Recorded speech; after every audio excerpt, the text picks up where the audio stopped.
All right, you have a look at some of the questions our audience is asking.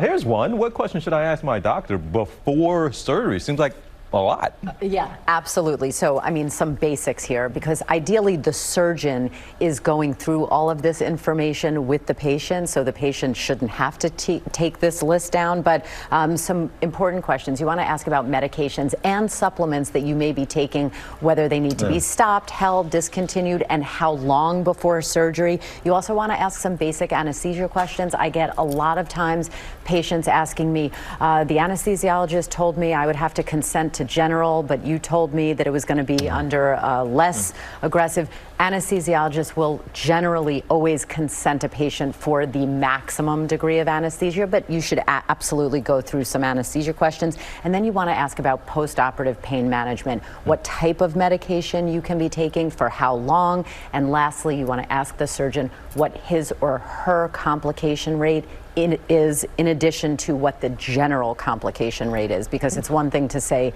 overall it's 1%, but in my experience it's 0.25%. You want to ask those two questions. All right, and your prescription for wellness today?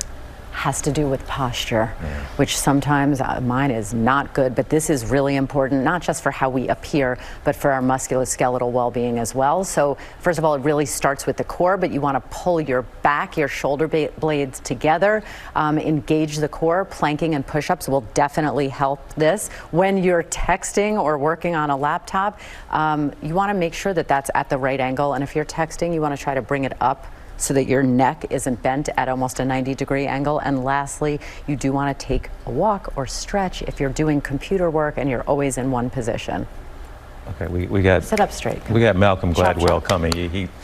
I know. He's standing in the wings over there. He's got great posture. I just met him. He's okay. Folks, keep your questions coming to us at Dr. Ashton on our Instagram at ABCGMA3. Well, hey there, GMA fans. Robin Roberts here. Thanks for checking out our YouTube channel. Lots of great stuff here. So go on, click the subscribe button right over here to get more of awesome videos and content from GMA every day, anytime. We thank you for watching, and we'll see you in the morning on GMA.